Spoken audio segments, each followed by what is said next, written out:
ফিলিস্তিনের গাজা উপত্যকা পুনর্গঠনে মিশরের দেয়া বিকল্প প্রস্তাব গ্রহণ করেছে আরব দেশগুলো।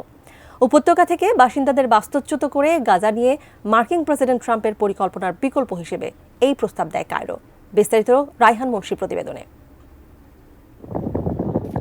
যুদ্ধবিধ্বস্ত গাজা পুনর্গঠনে $53 বিলিয়ন 5 বছর মেয়াদী একটি পরিকল্পনা উপস্থাপন করেছে মিশর।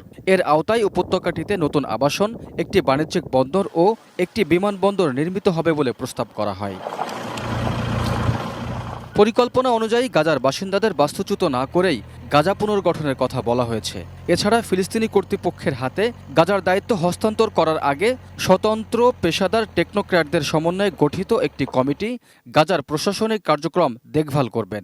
মিশরের পররাষ্ট্রমন্ত্রী বদর আবদেলাত্তি জানান, এই কমিটির প্রধানকে মনোনীত করা হয়েছে, তবে নাম প্রকাশ করেননি তিনি। বিসমিল্লাহির রহমানির রহিম।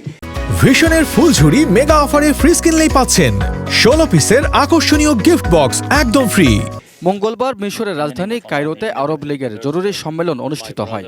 এ সময় দেশটির president Abdel Fattah al CC বলেন, প্রেসিডেন্ট ট্রাম্প সংঘাত বন্ধ করে গাজায় শান্তি ফেরাতে পারবেন বলে বিশ্বাস করেন তিনি। সম্মেলনে কায়রোর উপস্থাপিত পরিকল্পনায় আরব দেশগুলো পুরোপুরি সমর্থন দিয়েছে বলে জানান সিসি ও আরব লীগের মহাসচিব আহমেদ আব্দুল গেইত।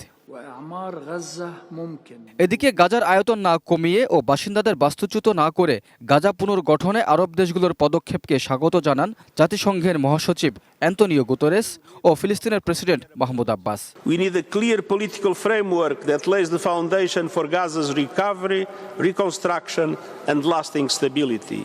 মিশরের প্রস্তাবকে স্বাগত জানিয়েছে ফিলিস্তিনের স্বাধীনতাকামী গোষ্ঠী হামাসও। পাশাপাশি যত দ্রুত সম্ভব প্রেসিডেন্ট ও পার্লামেন্ট নির্বাচনের আহ্বান জানায় সংগঠনটি। এর মধ্য দিয়ে হামাস গাজার শাসনভার ছেড়ে দেওয়ার ইঙ্গিত দিয়েছে বলে মনে করছেন বিশ্লেষকরা। Raihan Munshi, desk report, ATN news.